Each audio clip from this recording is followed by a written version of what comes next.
to collected talks of David Solomon, podcasts on topics ranging from Jewish history and the Bible to Jewish mysticism, philosophy and thought. To find out about David's talks, books and more, visit davidsolomon.online. And now, here's the lecture.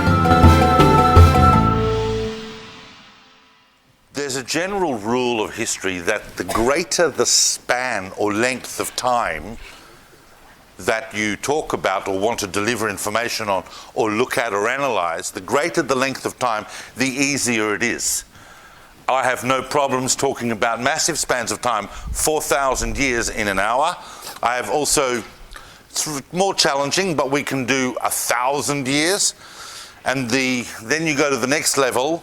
And if those of you who've been to some of my talks before, I can take a period of 500 years and basically spend a 4-part course on just that 500 years, and then right down to a century, which would also take another 4-part course, generally just to overview a century in Jewish history.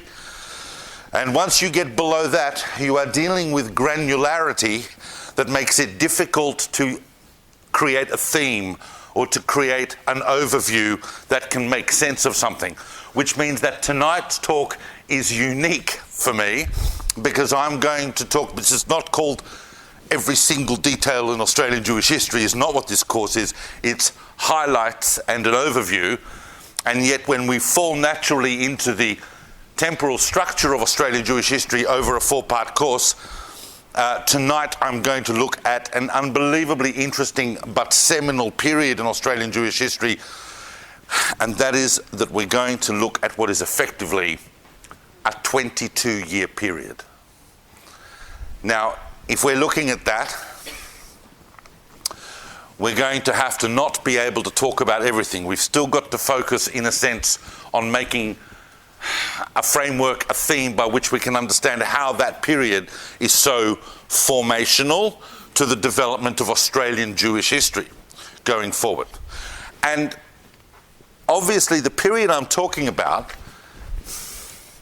this 22-year period, is the period from round about 1828 where we got up to last week, if you remember. We got up to, basically I was talking about the fact that 1828 is the year of the arrival of the first person in the colony who had the capacity to guide a community. He wasn't a rabbi, but he was learned, and he did have some credentials from the chief rabbinate in London. Philip Joseph Cohen arrives in Sydney in 1828. But it's not just him alone that is responsible for what happens next, because by 1832, which is only 4 years later, we have already seen in Australian society, in the colonial society in New South Wales, the first regular organised congregational services, the first circumcision, the first conversion, the first chuppahs, the first get, the first seders, the first matzah. All happens within a small period here from 1828 to 1832, and that's a period I'm going to look at in quite some detail because it is thematically interesting why that happened and how that evolved. And we're going to look at how that then plays out in more than one location until the fascinating year of 1841, which is a very, very interesting year in Australian Jewish history that I want to look at in some detail. And then we're going to briefly, towards the end, take us up to round about 1850. Because after 1850, everything changes. Don't know if you heard about it. Not just for Australian Jewish society, obviously, but for Australia as a whole.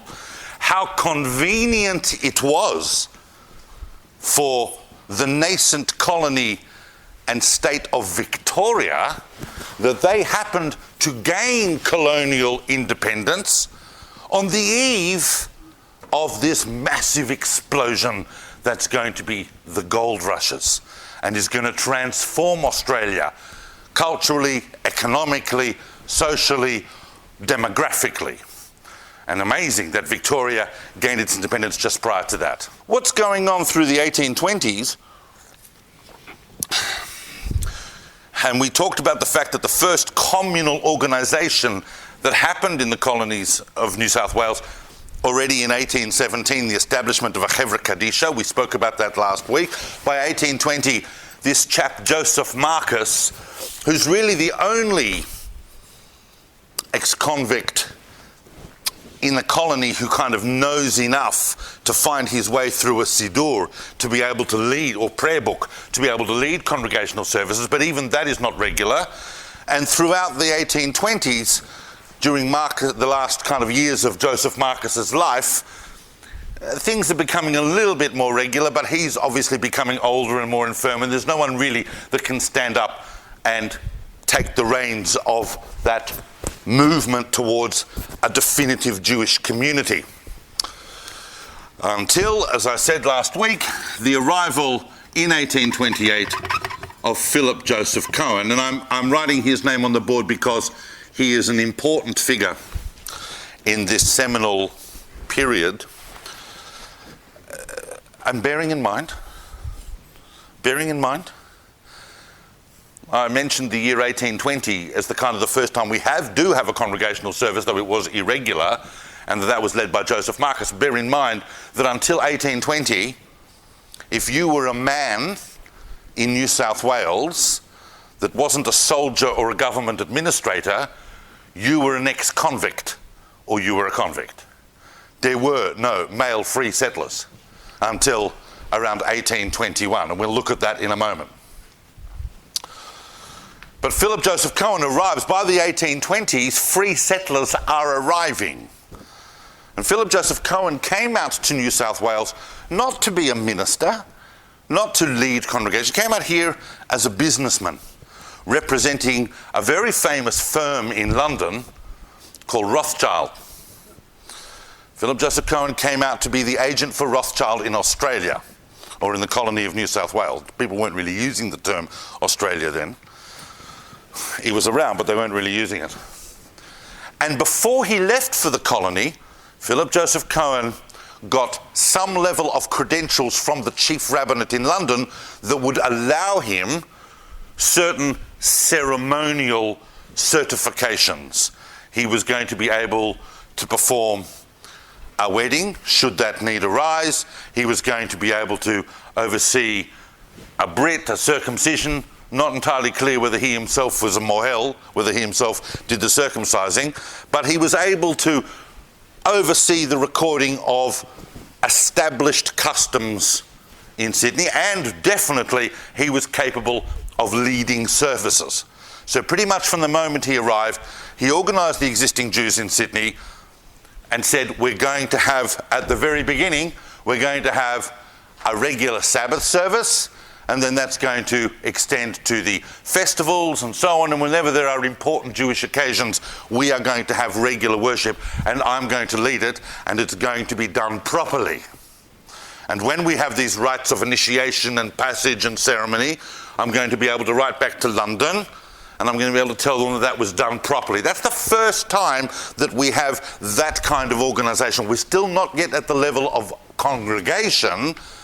We're kind of at the level of informal community. In order to understand some of the background behind that, we've got to realise that by 1828, once Philip Joseph Cohen has got this up and running, some of the established people around, Jews around in Sydney, decide that it is time to form a formal congregation and to get recognition from the government for that we would be able to form a congregation that could act as a corporate entity, that it could buy land for a synagogue, that it could collect funds. Remember, in what was formerly a penal colony, every single social activity you wanted to do had to be sanctioned by the governing authorities. And what's happened, really, by the time we get to the late 1820s, because that first application that was put through to the government to form a congregation.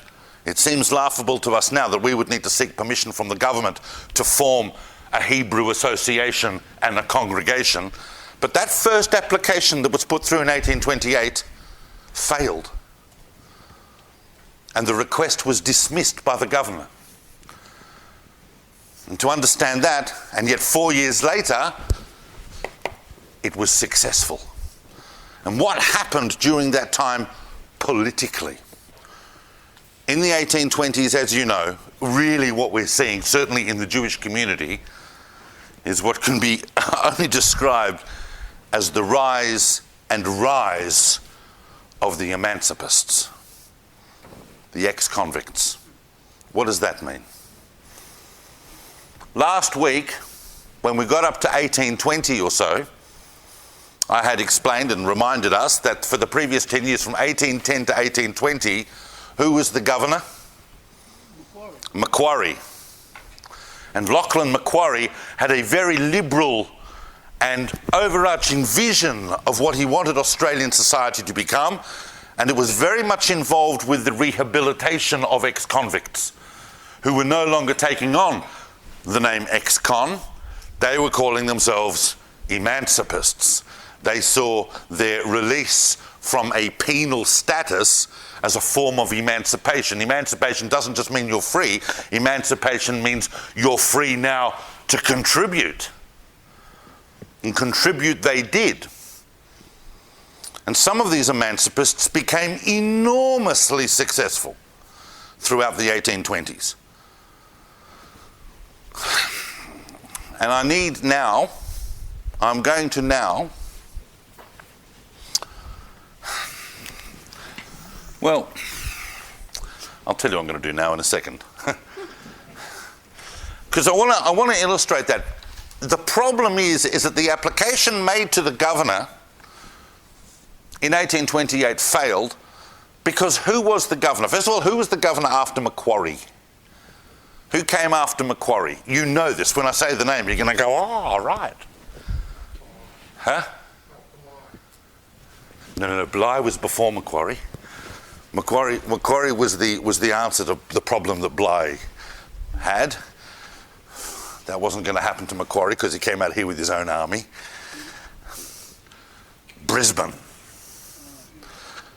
And Thomas Brisbane had this, I mean, he was like Macquarie on crack. The guy, first of all, was so liberal and mostly interested in setting up institutions of science. I mean, Brisbane organised the building of the first astronomical observatory in Australia very soon after he got here.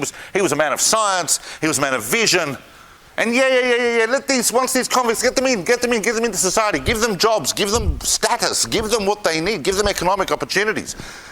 There were people that were coming out as convicts, being transported as a commutation of death under late Macquarie and under Brisbane, that were finishing their ticket of leave in like 18 months, and already they had shops going in Sydney, even before they had received a conditional pardon, let alone a full pardon. The attitude of Macquarie and Brisbane was very liberal. But there was this thing called the Gibb Report. I'm not going to go into that. This is detailed Australian history generally. There was a conservative backlash, not just here, but in England as well, to this kind of liberal application of colonial rule. And they sent out what could only be described as a right hard bastard. They sent out to be the next governor. I mean, he was obviously a man of tremendous administrative talent, but he wasn't kind of warm and fuzzy like Macquarie in Brisbane, and had a totally different attitude. And that person was, you know the names. When I say the names, you'll know it. You'll go, Darling, Ralph Darling. And Darling was a very, very different type of governor. It was Darling who rejected the application on behalf of the nascent Sydney Jewish community, primarily because of who they sent to represent them. They sent to represent them people like Jacob Walter Levy and Abraham Pollock. As you can tell from the name, Abraham Pollock was not Sephardic. And Darling was very explicit. These guys are ex-convicts. Next time, they need to find better representatives. Even though Pollock and Levy by this time were in their own right successful and quite comfortable and wealthy businessmen contributing to the society of Sydney, they were ex-convicts.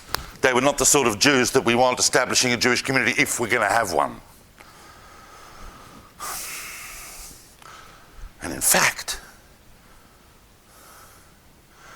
is Ron here? He sent me an email during the week. Okay, obviously sent to me by someone that didn't come to the talk or doesn't come to the talk. I was going to tell that individual, who I don't think I know, that they are absolutely correct, because they sent me a whole lot of stuff on the influence of Sephardim on early Jewish Australia. And in fact, technically, the Australian Jewish community was, in a formal legal sense, founded and established by wealthy Sephardic Jews. It wasn't until they started arriving at the end of the 1820s, established Jews with money, Jews that even in London would be regarded as proper Christian gentlemen. Oh, that's a joke. They weren't Christian, they were Jews, but you know what I mean. And we'll get to that in a moment. This is the point at which I want to slightly digress. Now, I have said this before, and I'm going to say it again. I'm asking for your indulgence. I'm not turning this into my personal slide night. But I am going to talk about my family for a few minutes, not because I'm indulging myself in that, but because they create a picture that I'm able to use as a frame to show the interrelationship between people. Because I'm here to tell you, if your family does go back to in this country to the first half of the 19th century, then you're related to everyone that was there. It's a bit like in the very from communities, even in Melbourne today, everyone's related to everyone else. So it was then. If you were Jewish, you were related to other Jewish people. I'm related to this gentleman right here through roots that go back to the early 19th century. So I just want to talk for a few minutes, and then I'm going to go back and show how that all fits in and why it's relevant. Because in 1813, Abraham Solomon is my great-great-grandfather. Abraham Solomon came out here in 1841 as a teenager, or almost 20, with his father, Elias Solomon. Their story is not what I'm going to talk about, because by the time they came here in 1841, there had already been numerous relatives of Abraham and Elias that were already established in the colony. They come out actually kind of at the end of the story. Now, Abraham Solomon, my great-great-grandfather, was married to a woman, or married a woman, called Rachel Hart. Rachel Hart's parents were Asher Hart and Phoebe Moses. Do you understand why I'm saying all this? Well, Elias's wife, that's Abraham's mother, was Frances Simmons. Now, in 1813, Frances's brother, James, and a chap called Joseph Richardson were on trial for an absolutely audacious and outrageous crime. Basically, it was all the brainchild of my great-great-great-great-grandfather, Frances's father, and James's father, James Simmons, Nathan Simmons. And really, people talk about Ike Solomon as having been the prototype for Dickens's Fagin in Oliver Twist, but really Nathan Simmons, one of the most notorious fencers in London at the end of the 18th and early 19th century. And Nathan dreamt up this incredible theft of a duchess in London who had a stately home in Hanover Square, and they discovered that there was a ladder that had been left out regularly, had been there for 20 years, and some nights the servants inside the stately home were a bit careless in closing the window properly. So under the right conditions, it would be possible to climb up the ladder, crawl through the window, and look about.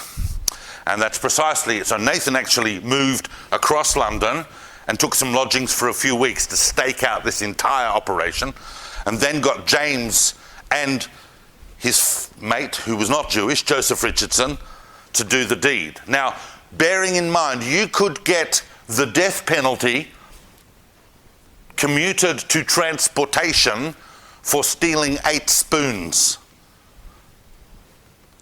When they got inside that house, James Simmons and Joseph Richardson lifted everything that wasn't bolted down and took tens of thousands of pounds worth of cash, jewellery, items of value, silverware, you name it, bags of the stuff. And they came back to the East End, and for the next couple of months, the real job that Nathan had was to hide all this, because obviously it was the hottest crime that had happened in London in recent memory, and the early London constabulary were all over trying to find the people who had perpetrated. They didn't have any leads. They suspected, but they didn't have any evidence. And then one night, Joseph Richardson happened to be out and about, and he saw a policeman, and for some reason he panicked, and he ran. And as soon as he ran, the policeman obviously got curious as to why he's running. They caught up with him, and they found 600 pounds of banknotes in his pockets, which had obviously belonged to that robbery. They brought him in, they charged him, they told him he either had to confess or he was going to die, and he basically blubbered the whole thing along the lines of, Nathan Simmons made me do it. Nathan and James obviously tried at the Old Bailey. We know massive amounts about this because the trial was extensively covered, and the whole transcript is there. Frances Simmons, his sister, testified at the trial and so on, because everybody in their family had been given something to look after by Nathan. Eventually, Nathan and James and Joseph were all sentenced to death. Now, we don't know exactly what the circumstances are of the commutation of that particular sentence to transportation. There was a rule in English law that some young people were exploiting at the time called the benefit of clergy. Do you know, familiar with the benefit of clergy law? In the Old Bailey, at the end of the 19th and early 18th century, some clever sparks had revived a law whereby if you could read, you could claim a status of clergy, and that might work for your benefit in commuting a death sentence. English law has a long history of not wanting to kill clergy. They do it, but they didn't like doing it. And the classic test, anyone know the classic test for benefit of clergy? You had to be able to read Psalm 51. Which is a psalm of confession, I've sinned. It's the famous psalm that King David wrote about his sinning with Bathsheba. Yep? Now, obviously, over time, people knew this, so they would learn Psalm 51 by heart. And then courts would say, read Psalm 51. So they read Psalm 51, they go, oh, that's very nice. Now, could you read Psalm 52 for us, please? And if they couldn't, they would hang. So we don't know whether or not that kind of loophole in the law came into play in James's case. James could definitely read, but it was commuted. Nathan was never sent out. He remained on the hulk for some years, but James Simmons came out to the colony, and his first assignment as a convict, because you got assigned to established settlers, was to Francis Greenaway. Francis Greenaway, the father of Australian architecture, the first really important architect in Australia's history. And then once James Simmons was free to set up his own situation, he opened shops, and he married a woman called Agnes, not Jewish, as I said. The ratio of men to women was astonishing. These young Jewish boys were simply not resourced to find Jewish women. That wasn't going to come till a decade later that possibility could arise. He married a non-Jewish woman called Agnes. But over the course of the 20s, as he became more and more successful, he became more and more a part of this loose coalescence of Jews living in Sydney, most of whom were emancipated convicts, who were moving with Philip Joseph Cohen towards the creation of some kind of community. And obviously by the late 20s, James was starting to feel that there was a bit of a prejudice against him and some of the other Jewish people in Sydney, because not so much because of the emancipated thing, not because of their past as convicts, but because they had married out.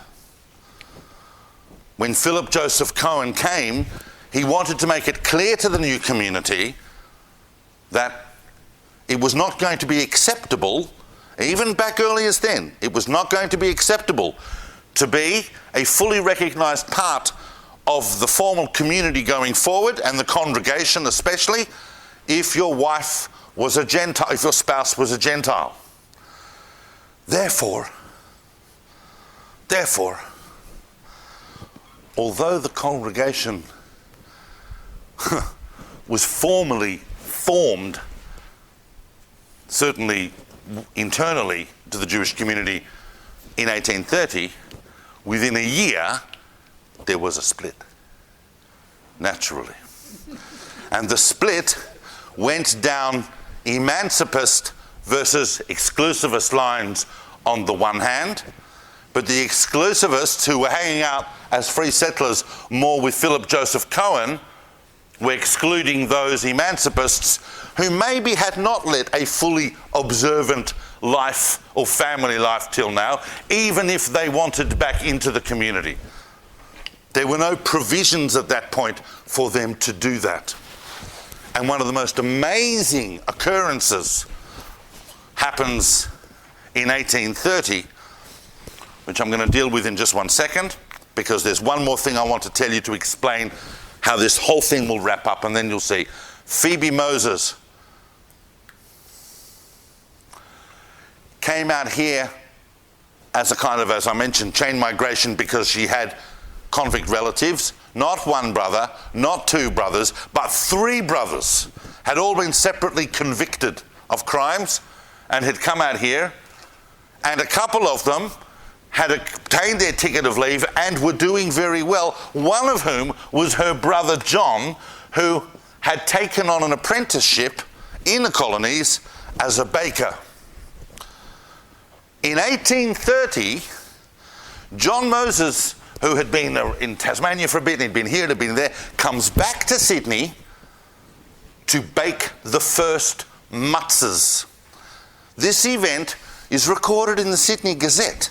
This was like, it was general news. It'd be like opening the Sydney Morning Herald and seeing a headline, Jew bakes matzahs in Sydney.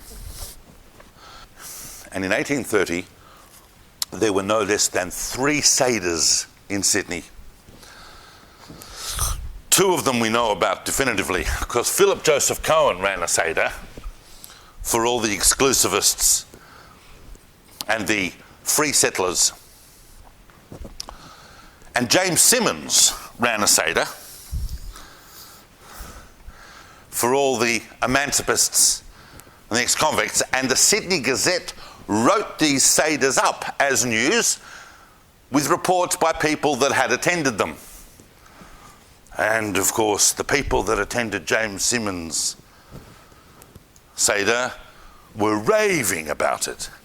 There was this, there was that, there was matzah balls, and there was matzah gleiss, and there was this, and that was this. And this report in the Sydney Gazette ends, there was nothing like the repast and the feast at James Simmons' seder, and matzah all around, but there was no kugel. This is how Australian Jewish history begins. There's no kugel. So we have a split. And we have a split because the emancipists are refusing to allow Jews who have married out or have non-Jewish spouses to come in and form part of their new community. How that split gets resolved, I'll deal with in a moment. But I want to highlight that by the late 1820s, there are, of course, way more and more waves of free settlers arriving. These are people that are not coming as a result of connection with someone who's been convicted. So they certainly weren't convicted themselves. They're just thinking that Australia is a land of new opportunities, new economic pastures that they are going to try.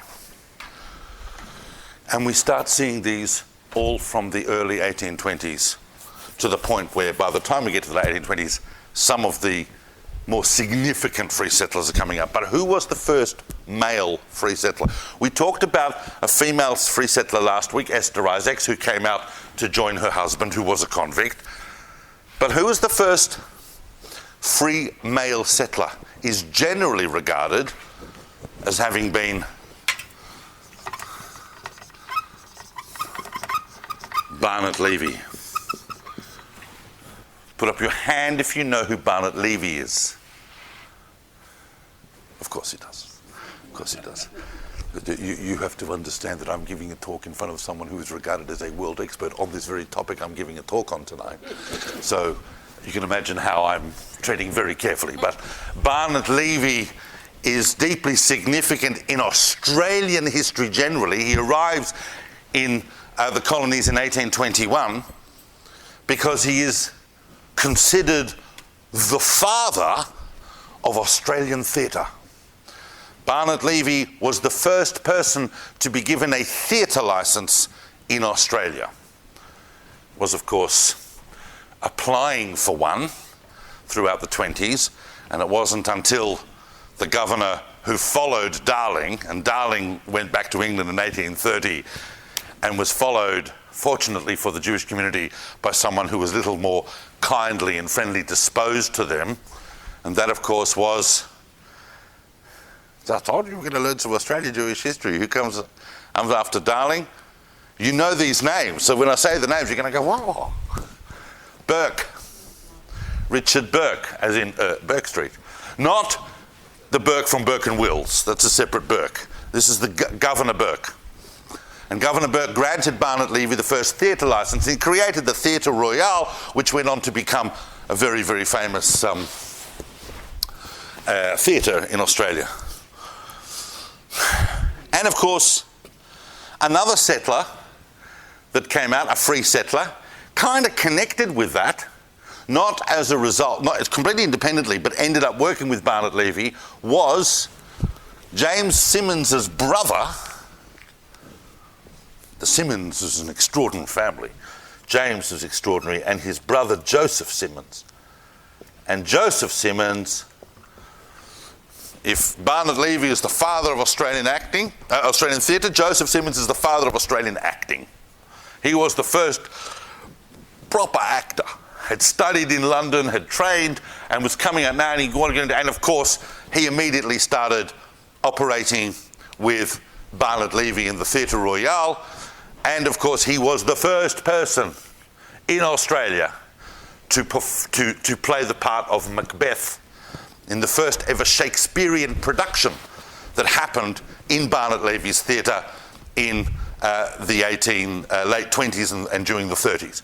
Joseph Simmons, who lived right throughout the 19th century, who died quite old, was always known as the father of Australian acting, and Levy, the father of Australian theatre. These are complicated histories. I mean, they fell out with each other, they got back with each other. These are complicated histories you can imagine actors and theatre proprietors would have, but fascinating part of what was going on during this period. It's also important to recognise that some of these emancipists did extremely well, and then took their fortune and went back to London. An example of that is Solomon Levy. Solomon Levy, and there's a reason I'm mentioning these names. There are a lot of names we can mention, but the ones I do are really the key ones that, if you're looking into this history, are the ones that you would want to see more research on. If you want to go in a little further in depth, because Solomon Levy made an enormous amount of money as a pastoralist and in different ways, and then went back to London. He was, in fact, a brother of Barnet Levy, although Solomon had been here for a lot longer because Solomon had come out as a convict. When Solomon Levy went back to London, and I'm not going to go into Solomon Levy in great depth now, but it is one of the great tragedies of 19th century economics, what happened to Solomon Levy, because he lost that fortune. He lost that fortune by trusting a project and financing it to the max, and eventually losing all his money in what failed project? A project so famous that Karl Marx uses it at the end of Das Kapital to talk about how and why capitalism fails. That project was the Swan River colony. That was established by Thomas Peel. That was a complete disaster. And Levy, back in London with his fortune, just kept ploughing money into it until he had to make inquiries of the government what had actually happened, because he wasn't getting any reports back from Peel, to be told that garnished, it's all gone. The whole thing has collapsed. But when Solomon Levy was in London, he inspired a lot of people to want to emigrate out to New South Wales. And one of the people that he inspired was a deeply significant character who comes out in 1829 to Australia, and that is Joseph Barrow Montefiore. And of course, he was a Montefiore. He was a second cousin of Moses Montefiore. He came out here, rich, established, famous, well-known Sephardic family, Jewish family in London, came out here with credentials, came out here with cash, came out here with resources, came out here with family, other extended relatives came out. This was a serious presence, and immediately got involved in the nascent association that was going to form the first Hebrew congregation in Australia, the first formal Jewish community. And so when they applied to Burke for formal recognition of an association of Hebrews, a Jewish congregation, the first name on the top of the list was Joseph Barrow Montefiore. So when we talk about how the Jewish community of Australia was established by Sephardim, that's kind of technically correct. But of course, he's only coming as the cherry on top of the big cake that's already been built. Now,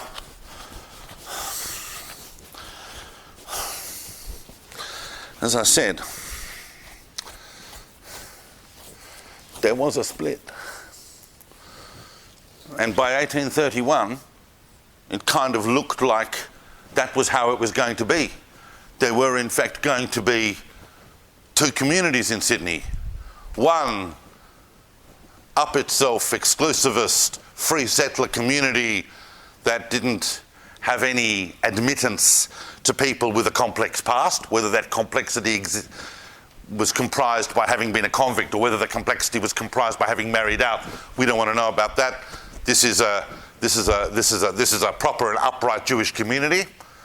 And another community of the disaffected, the ex-convicts, the emancipists, the people with problematic status for their families.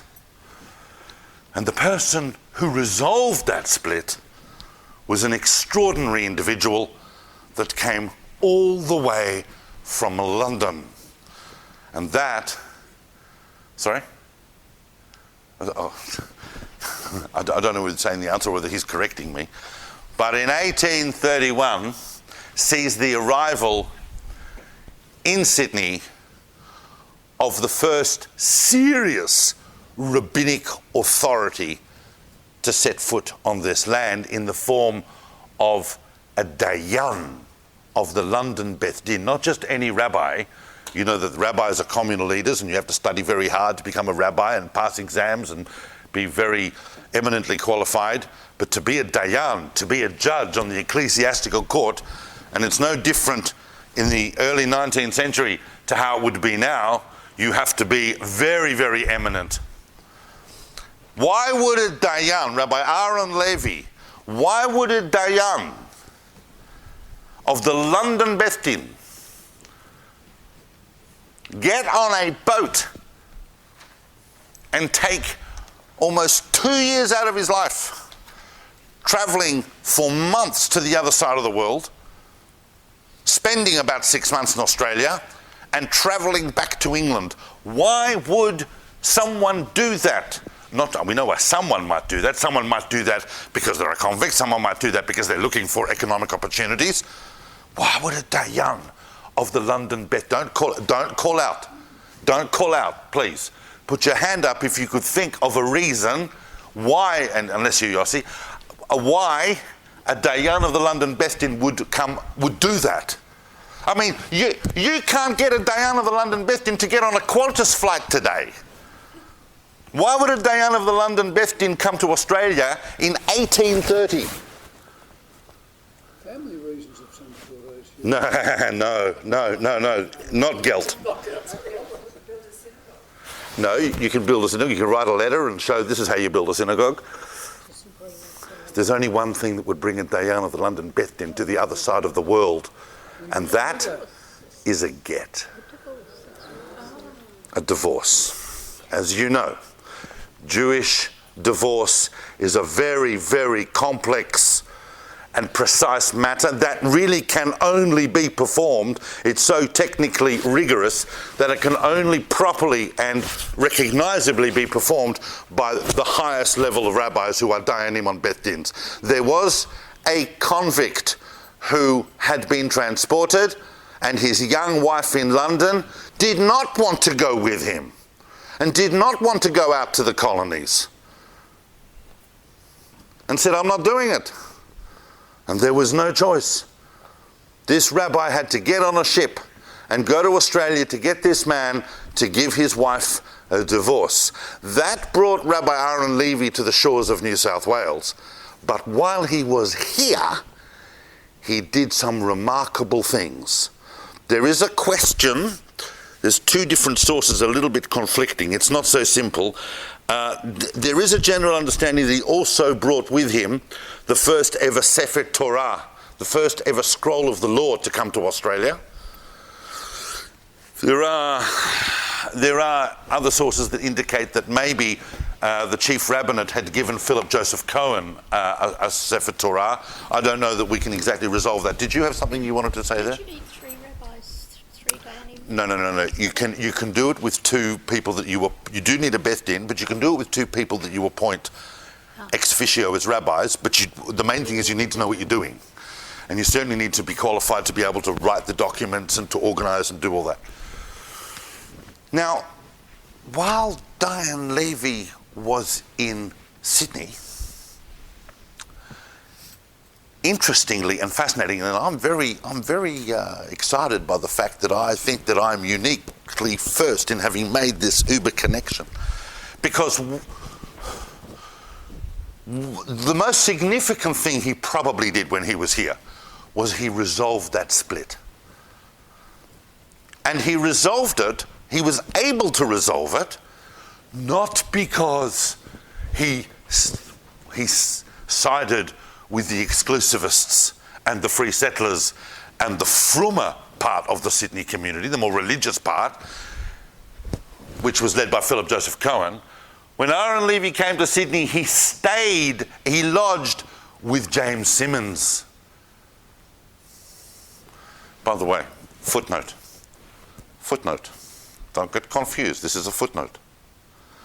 I talked about James Simmons' Seder, which I'm sure was amazing, as was reported in the Sydney Gazette, but I'm also fairly certain it would have been completely trafe.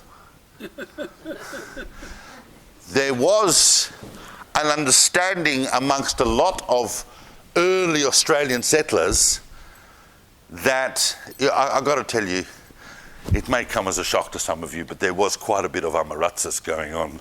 There was quite a bit of ignorance of Jewish law going on in the first part of the 19th century. There was a feeling that, oh well, if you can't get kosher slaughter, then at least you're eating kosher animals. So the beef would have been, or the chicken or the lamb or whatever it is, would have been a kosher animal when it was alive, and how they killed it is how they killed it. That's the best we can do. That, of course, is halachically specious. Although when I was very young, I met people who kind of resonance of that, who still believed in that approach and said, well, that's as good as we can do, so, you know.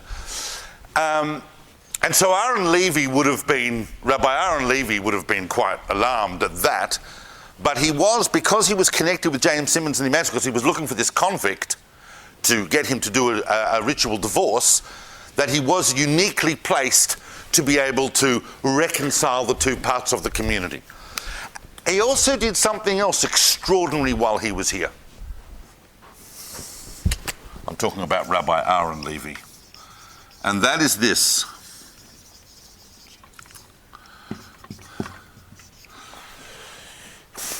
A number of the emancipists, the ex-convicts, by the 1820s, had started what we would call a kind of a movement of teshuvah. They were a movement of repentance and a movement of wanting to come back to be integrated into the nascent Jewish community now that it was starting to coalesce into an identity. One of those, apart from James Simmons, and James Simmons never did this, but I'll come back to him in a second, but one of those Jews was in fact John Moses, who had baked the first matzahs. When John, many years earlier, had been this apprentice baker, he'd married a young non-Jewish woman who was the daughter of the person he was assigned to, a 16-year-old called Mary Connolly. And Mary had borne him children, and Mary had been his wife. And Rabbi Aaron Levy saw this very sad situation where John Moses was baking matzahs for the whole community. He was deeply committed to wanting to be a part of the Jewish community. And he was keeping the Sabbath and he was keeping kosher, but his wife was not Jewish, even though she was doing it as well. But there was no provision to be able to fix that. And so Rabbi Aaron Levy in 1830 performed the first ever conversion to Judaism in Australia. He must have taken Mary to somewhere in Sydney Harbour and dunked her, but he performed the first conversion, followed very shortly after by the first proper chuppah. And we still have the ketubah from that chuppah, where she is described as Rachel bat Avraham Avinu, Rachel, the daughter of Abraham our father, as is the custom with converts on the ketubah, and that is from 1830. But when you look at historical sources, you don't see that as the first chuppah. The first chuppah that you see is Moses Joseph, not John Moses, but Moses Joseph, another extremely influential and wealthy emancipist, and his bride Rosetta. I'll get onto Rosetta in a second. Onto Moses Joseph, onto Moses and Rosetta Joseph. Why is that the chuppah that historians talk about? Why is the chuppah with John Moses and Mary Connolly not regarded as the first chuppah? It's fascinating. Raymond Appel's written a bit on this as well, but it's a very, very interesting aspect of how these things were viewed. Because it might have been done halachically impeccably, no doubt it was by a Dayan of the London Beth Din, that conversion, but it was legally problematic. Why was it legally problematic? Because they were doing something in the colonies that you were not allowed to do in England. There were no converts to Judaism from the readmittance under Cromwell in the middle of the 17th century until very, very late in the 19th, and perhaps only till the early 20th century. No Jews were converted in England because, and the London Jewish community didn't allow converts to be converted in England because it was a condition of entry under Cromwell. They would send, if there were dire cases of need of conversion, they would be sent to Holland. So in effect, Rabbi Aaron Levy was doing something in the colonies that would have been illegal back in England, and yet the colony of New South Wales was under what jurisdiction, legally? England. They were under British law. So technically it was legally unclear about what he did, but what it also serves as is a fantastic example, not just for the Jewish community, not just for Jewish history, but for the way in which the Australian colonies generally were establishing and defining their own social and legal parameters. There are things that are happening in Australia that are not going to happen back in Europe for years. And they happen here well before, because Australia was starting to find itself and assert its independence, and that's an example of that. Rabbi Aaron Levy converted Mary Connolly because it was the only way that he could see to resolve a very, very difficult communal situation.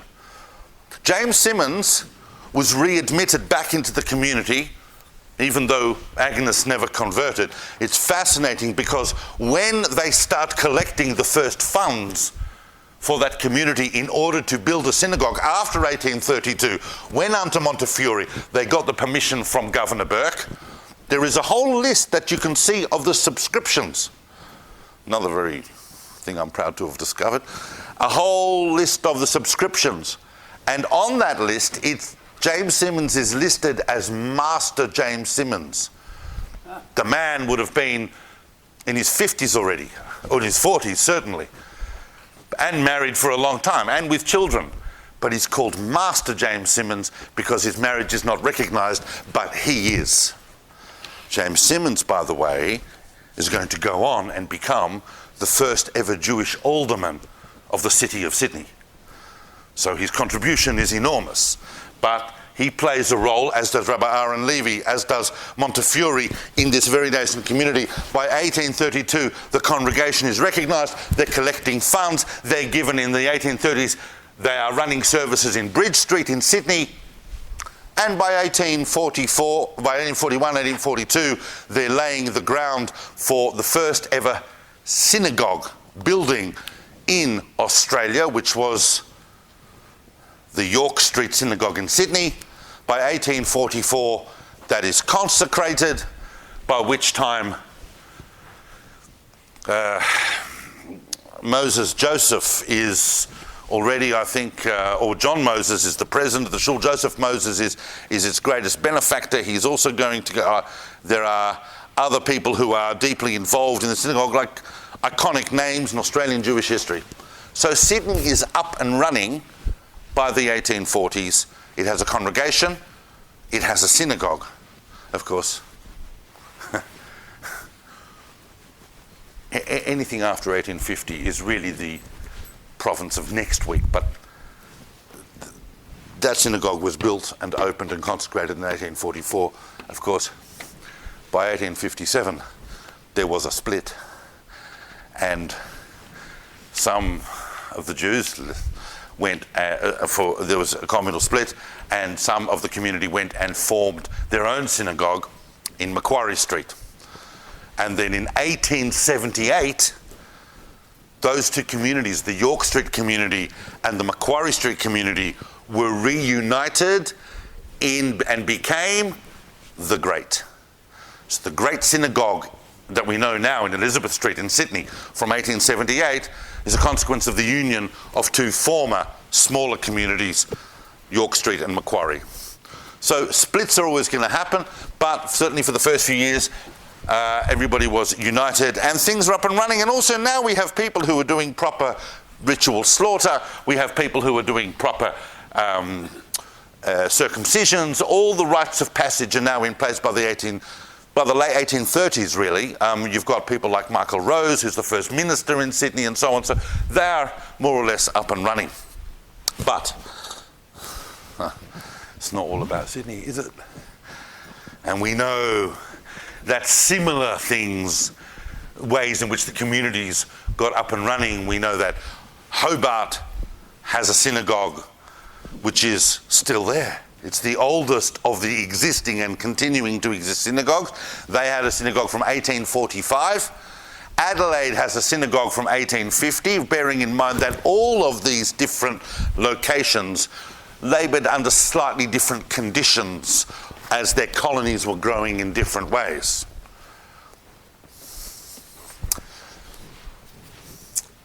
And of course there's Melbourne. And I'm going to talk about Melbourne in just a minute. I want to talk first, because Melbourne is extraordinary, and I'm going to talk about that in a moment, now that we've kind of laid the groundwork of how things unfolded. But I do just want to briefly talk about the very, very special year, 1841. 1841 is a bit of a watershed in Australian Jewish history. And the best way to understand that is to realise that we know exactly how many Jews were living in Australia in 1841.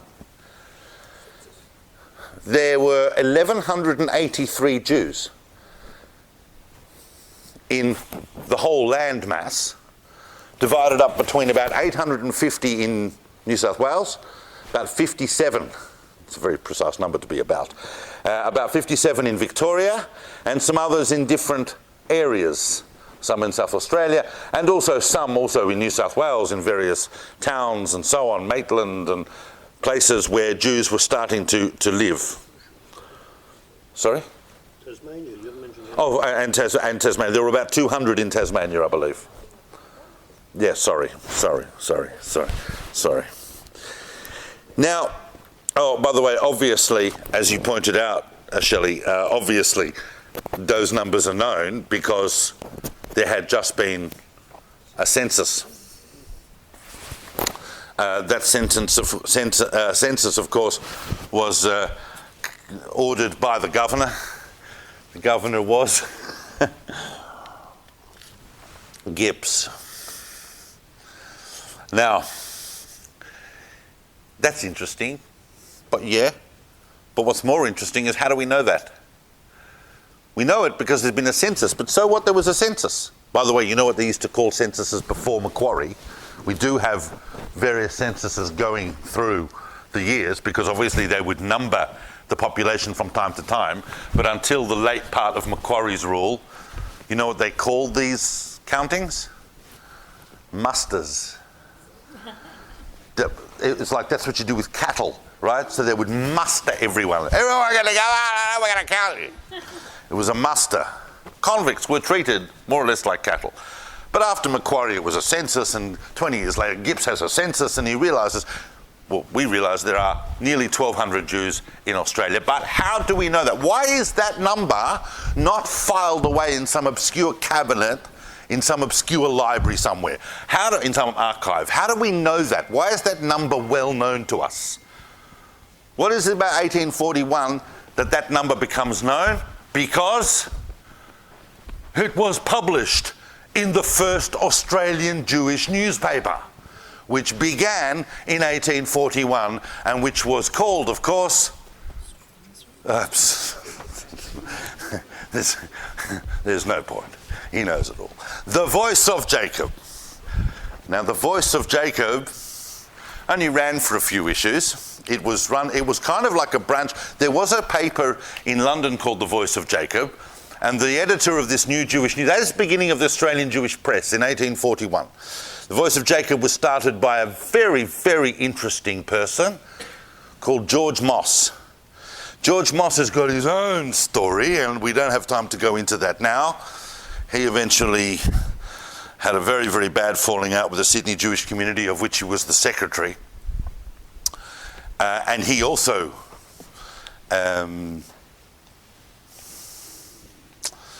He also applied successfully for his wife to be converted to Judaism. This was something that would have been unheard of just 20 years earlier. I mean, the official ideology of the colony was Anglican. I mean, there was no provision for that. But now, George Moss started the Voice of Jacob. One of the reasons that Moss said that he complained later when the newspaper had to fold as to why he had to fold it was because apparently every Jew in Sydney was hitting him for free copies and he couldn't sell them. Exactly.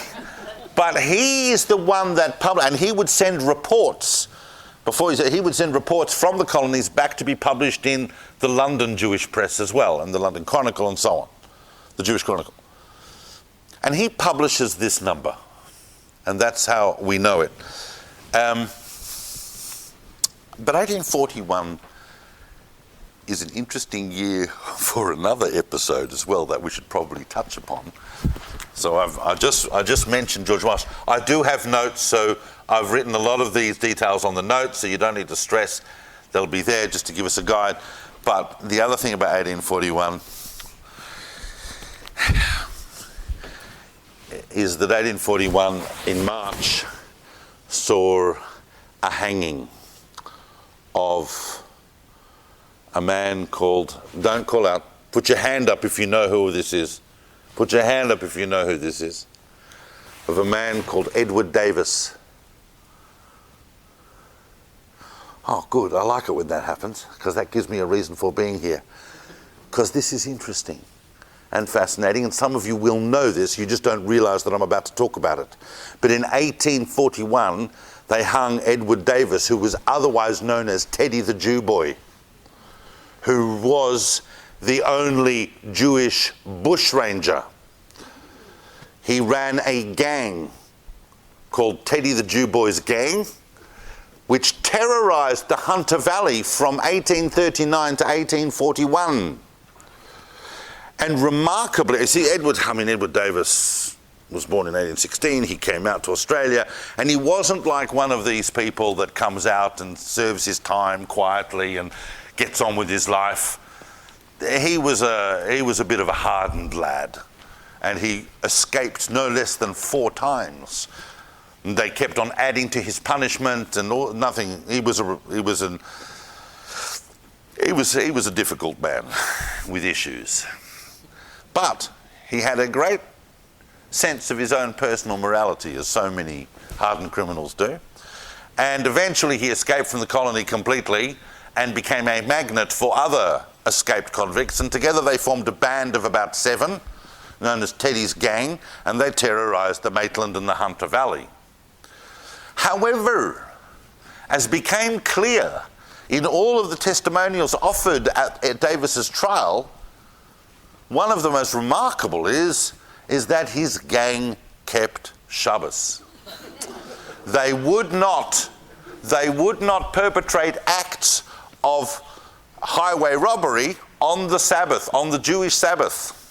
Now, as I'm sure you're aware, if you've read anything about the whole history of 19th century bushrangers and outlaws in Australia, you know, your Ben Halls and your Ned Kellys and all these, they were hoods and crims, but they also had a touch of the heroic about themselves, and they saw themselves as kind of Robin Hood-like figures. So they would, steal from the wealthy and give to the poor and so on.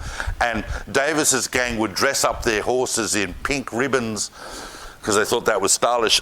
It still is, to dress up your horse in pink ribbons and go about, they were flamboyant, but they had this sense of moral purpose. And the other thing, apart from keeping the Sabbath, is that they were, and certainly Davis imposed upon the gang, they were avowedly non-violent, meaning they believed that they did not want to perpetrate, there's obviously something violent every time you mug and rob someone, but they weren't going to kill anybody, they weren't going to cause anybody injury unless they absolutely had to get out of a situation. All of these were brought up at Davis's trial in his defence. Why was he was caught? Because at some point after a couple of years, one of the gang, at a scene where Davis was not present, was shot at by a shopkeeper when they raided the town, and this man, part of Davis's gang, shot back and killed the shopkeeper. That meant that the authorities had to come down. There was no way they could turn a blind eye to this, and they arrested them all, and they all hung.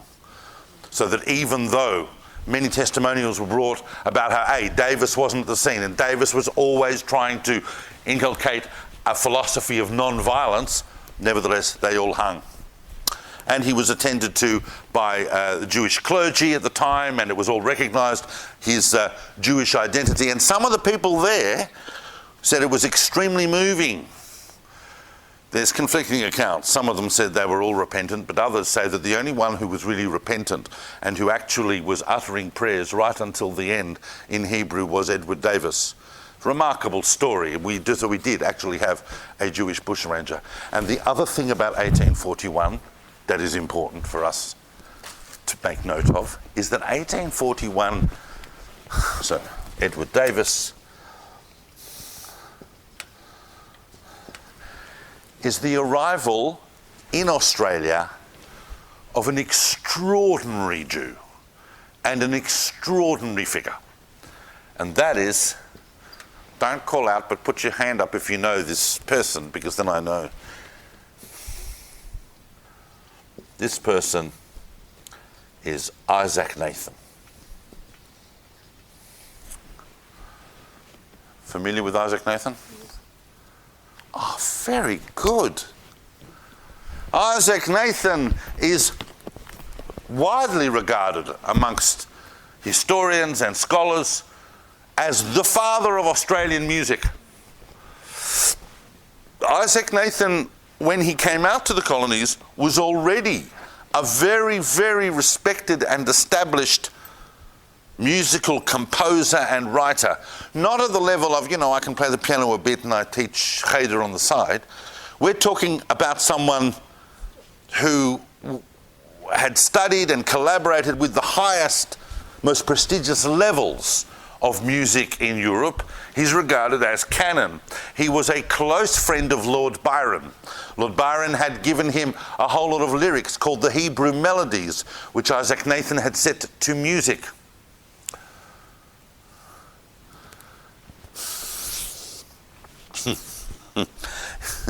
Reminded me of something I forgot to tell you, but I'll be able to come back and tell you that in a second.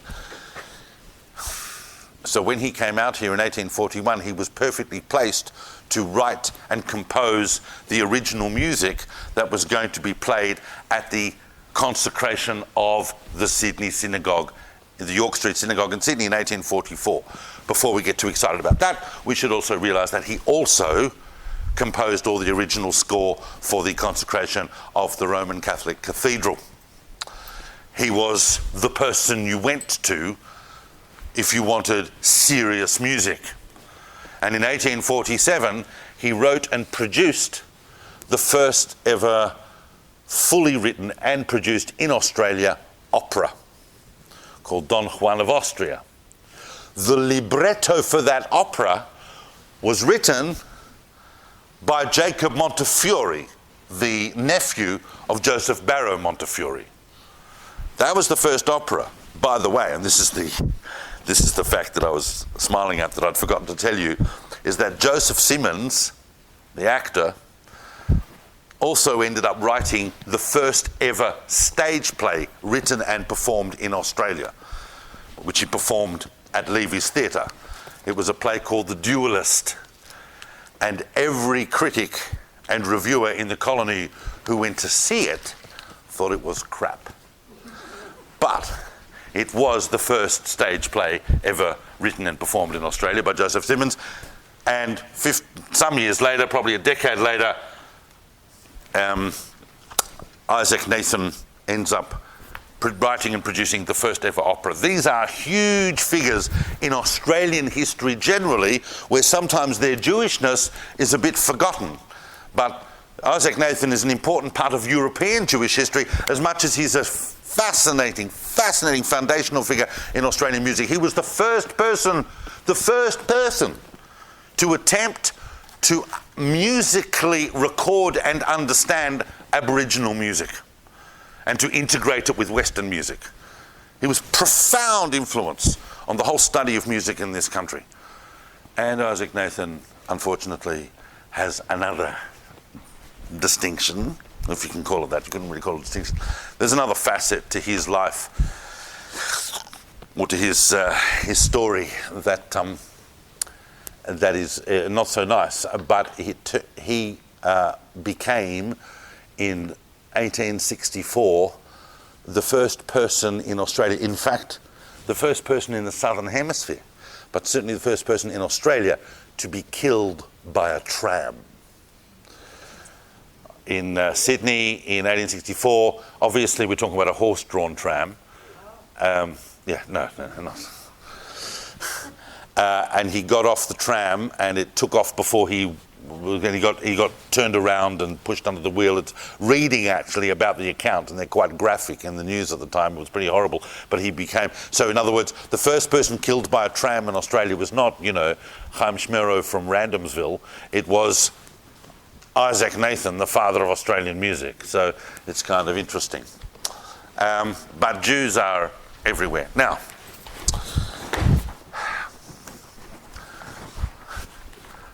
I know this might come as a bit of a shock to some of you, but in 1835, which is kind of late, if you're walking around Sydney in 1835, it would be possible to imagine that this is almost like a normal place. It would be hard to envisage that 20 years earlier this had been a really harsh, awful penal colony. Because by 1835, Sydney's population is already in the tens of thousands, and you've got a lot of free settlers, you've got a lot of industry, shops. The big depression that's going to hit in the 1840s hasn't come, and it's quite successful, and things are happening. And you could say, well, I'm in Sydney, it's a Stadt, it's a place. But Melbourne was a bog, a complete bog. 1835 is late. I mean, by 1835, the Swan River colony is already up and running. Hobart exists. Launceston exists. Brisbane exists, a Moreton Bay settlement. Sydney is already a city that people know about. There are towns all around you, but in Melbourne, nada. Now we know that already they had attempted some kind of settlement at Sorrento in 1803. That lasted for a few months before they went off to Hobart. But no one really gave much thought to Port Phillip Bay and that whole area until the 1830s. And in the 1830s, a group of slightly disaffected squatters in northern Tasmania formed the Port Phillip Association and started getting interested in maybe going back across the Bass Strait to settle these lands that they knew were going to be quite productive. But they knew that they were going to have to deal with the government of New South Wales, and they were going to have to go through all different types of hoops. So instead they just decided to come here and squat and then, establish facts on the ground. I don't need to tell this esteemed audience as I look around here the history of Melbourne. Base complex. And it's a shtickle awkward.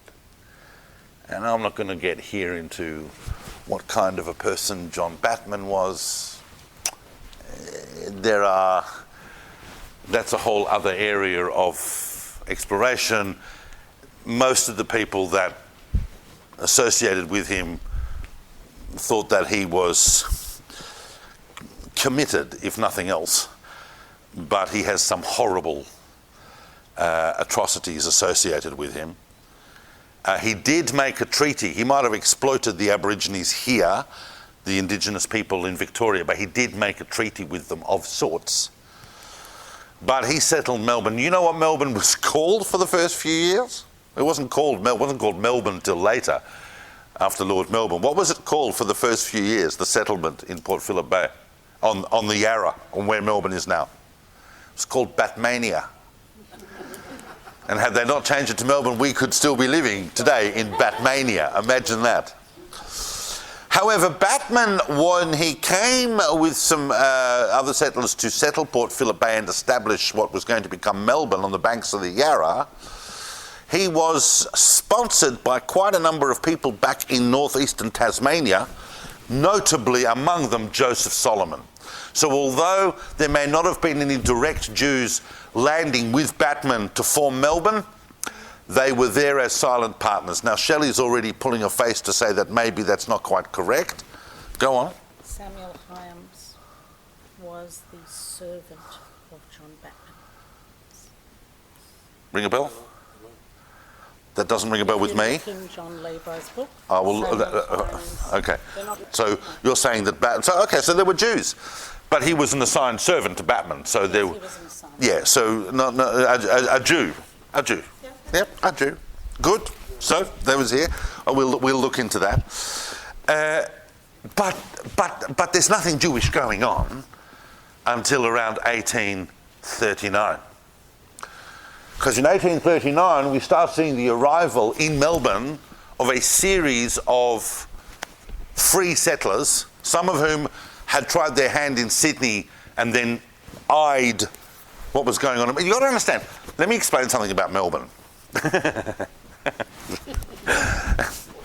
No, I'm talking like Melbourne then, because sometimes we forget, sometimes we don't realise. The growth of Melbourne was nothing short of explosive. It was a boch in 1839. Batman got off the boat and met a few indigenous people here and set up a hut. And by 1846, that's 11 years later, there are over 30,000 people living in Melbourne. In 1839, when things are really only just beginning to eke out a kind of existence in Melbourne, that by now maybe there's a couple of streets and there's a few houses and some buildings, sees the arrival of some very, very seminal figures in the formation of Melbourne Jewish community, which has a slightly different story because it doesn't start with convicts and emancipists. It starts with these commercial free settlers that came either to Melbourne directly from London or via other parts of the colonies and started to take an interest. And of course, the first name that we would talk about, if we were to talk about that,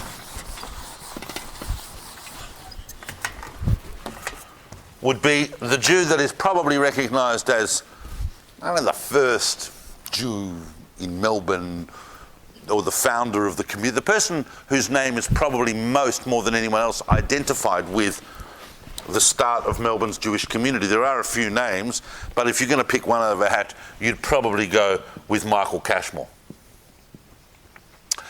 Now, Cashmore,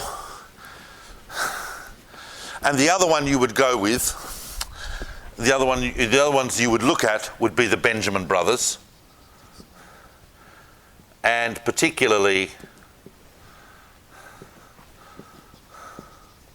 Solomon Benjamin, who happens to be my great-great-grandfather. Sorry? I'll get on to Hart in a moment. I have not forgotten Hart, but Hart's not there right from the very beginning, because Cashmore and Benjamin are setting up commercial enterprises in Melbourne. I mean, I know that what's interesting about the Cashmores as well is that they are one of only very, very few families in Australia that go back 9 generations and are still Jewish. I believe, I don't know this absolutely, but I've heard it on reliable authority that in recent generations they have repurchased their father's property on the corner of Elizabeth and Collins. Yeah, Elizabeth and Collins, where Cashmore had the first ever brick premises in Melbourne. It was a shop. It wasn't just a store. It was a store made of brick. My great-great-grandfather also had properties in Elizabeth Street, but somehow they don't seem to have stayed in the family, and I wish that they kind of had. And I'm still waiting for the letter to say, that we've recovered these assets. And together, Jews like Cashmore and Benjamin, who were committed Jews, married to Jewish women.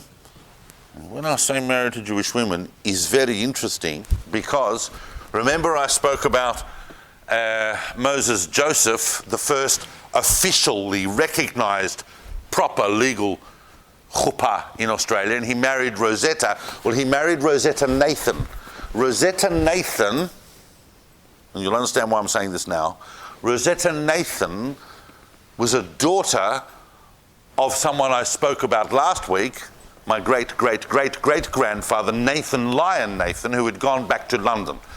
So his daughter Rosetta came out here because that shidduch was already arranged in London.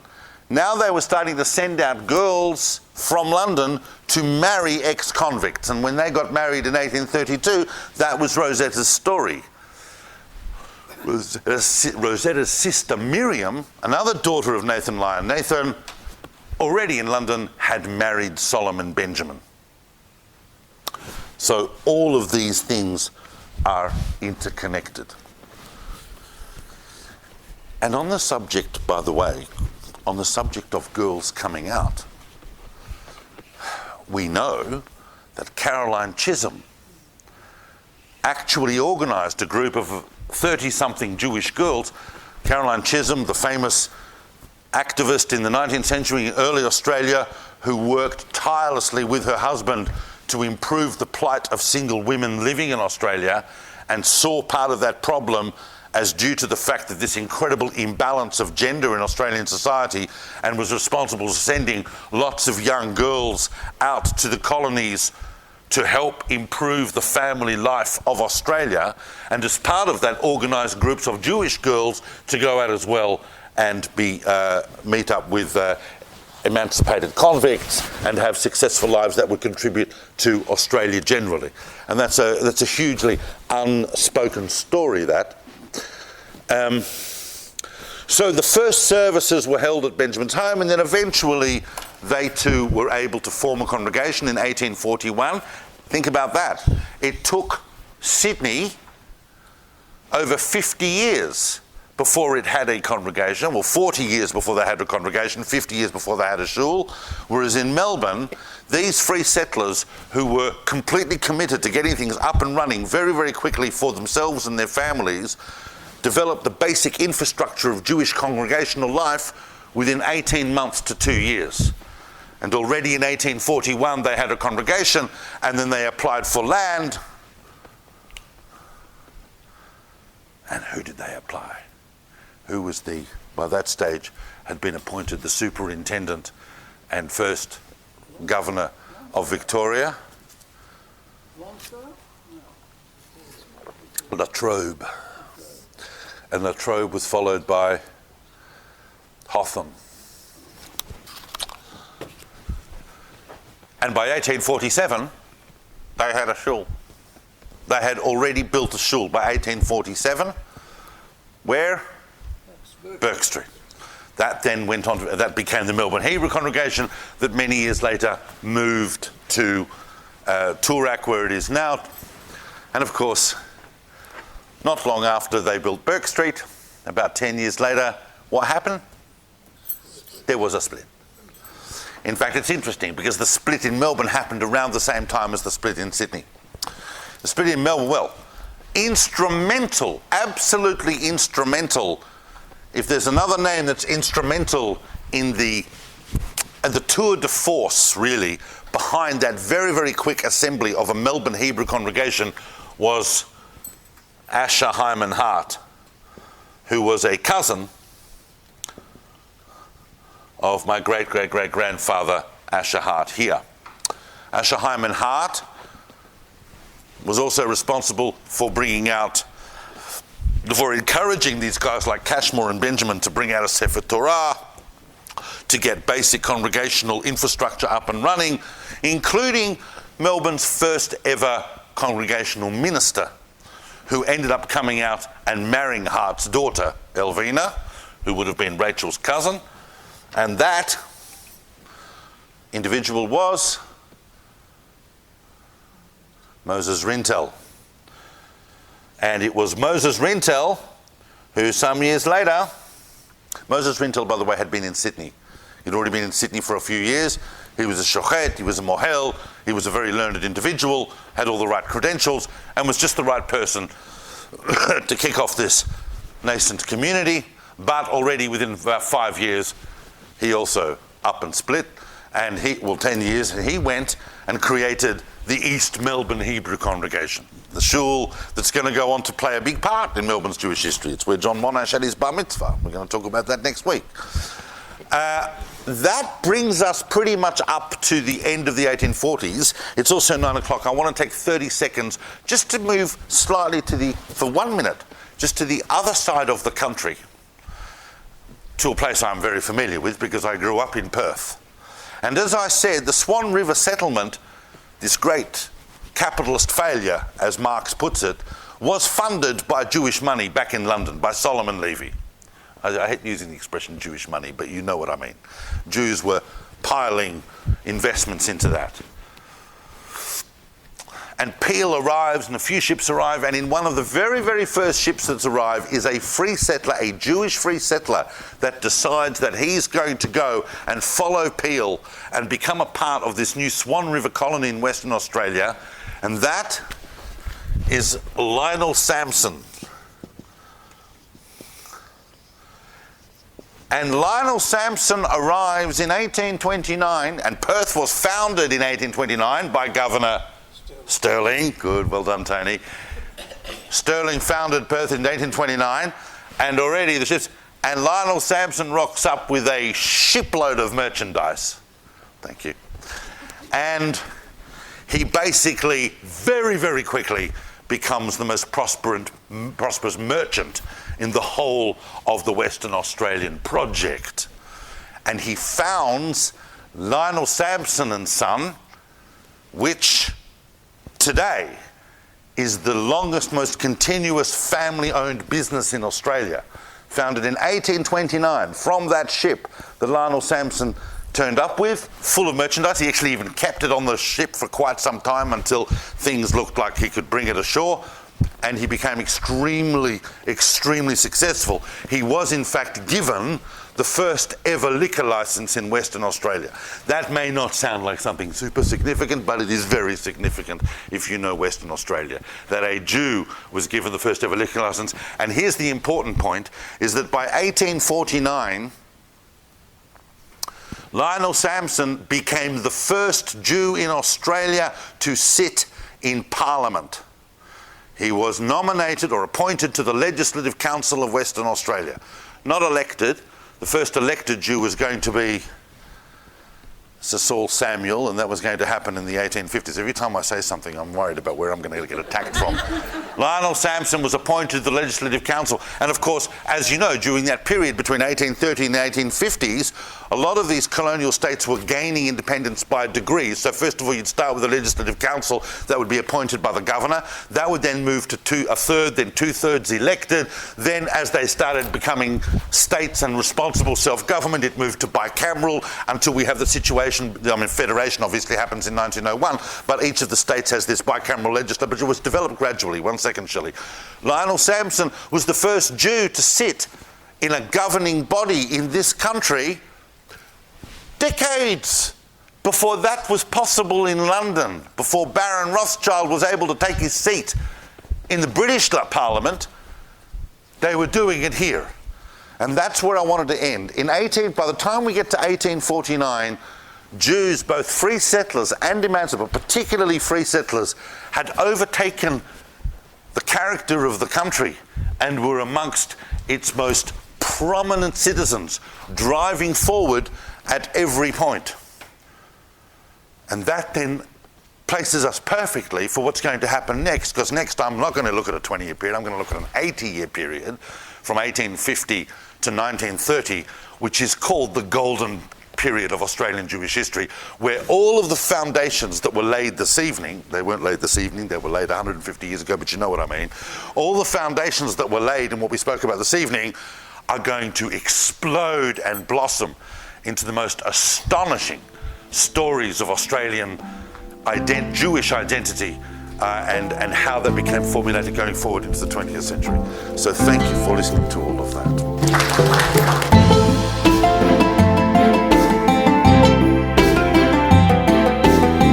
Thank you for listening. To find out more about David Solomon's books, recordings and classes, or to support his work and teachings for just a few dollars a month, visit davidsolomon.online.